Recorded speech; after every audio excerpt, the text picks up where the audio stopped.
Picture is 1,000 words, so I just thought I would do a really quick video here.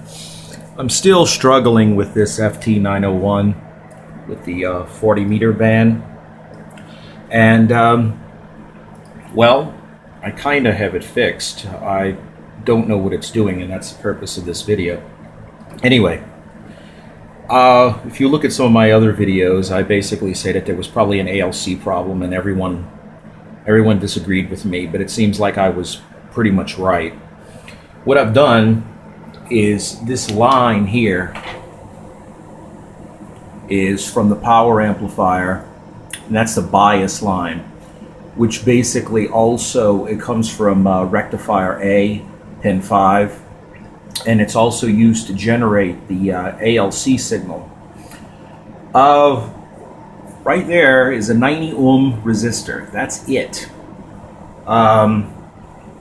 Without that resistor in place, everything else works, but on the 40 meter band, I only get about 70 watts. Now, I put that resistor in. Right there I have a sniffer, which is basically just a inductive tap from the RF, just to make sure that the output is not clipping. And it's connected to my Tektronix scope. And I'm going to show you the wave it creates and the power we're getting right now. Now this is tuned up at full power. And this is, it's not perfectly calibrated, but it'll kind of give you an idea. All right, here we go. 40 meter. 100 watts.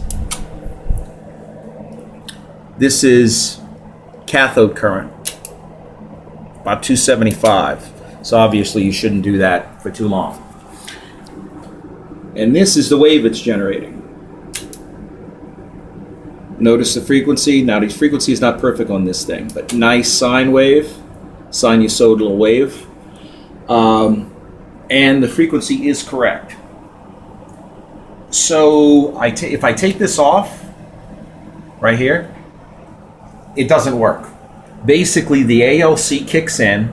Instead of this note, oh, let me show you what the ALC does. Flip this to ALC. Notice now the ALC is almost totally disengaged.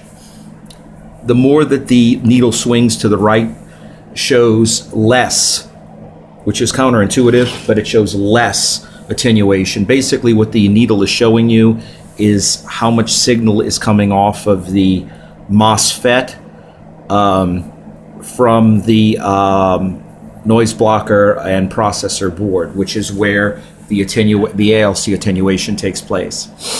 So as you can tell, it's almost fully deflected. You know, we're talking about, what is that, 100 watts.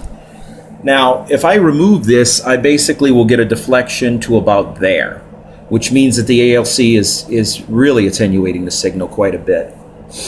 You put this back, and the ALC works properly.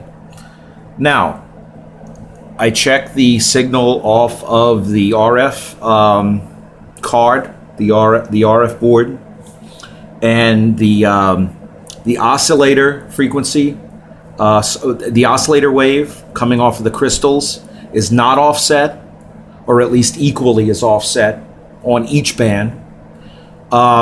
The actual transmit signal is the same, and the signal produced going into the driver is offset and is the same.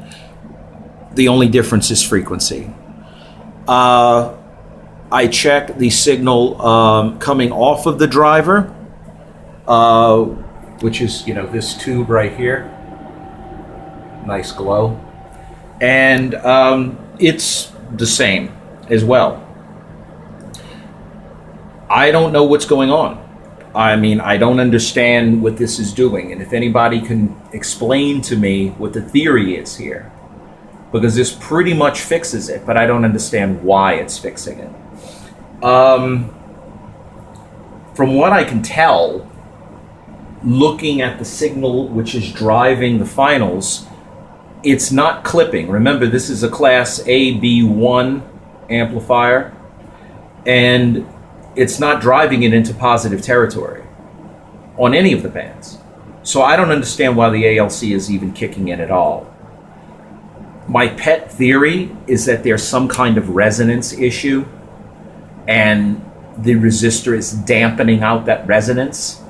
That's why, and by the way, it doesn't have to be 90 ohm. This is 90 ohm. It can be like 1 ohm, and it dampens it out substantially. So if anyone can help me out with this, I would appreciate it. Thank you for watching. Bye-bye.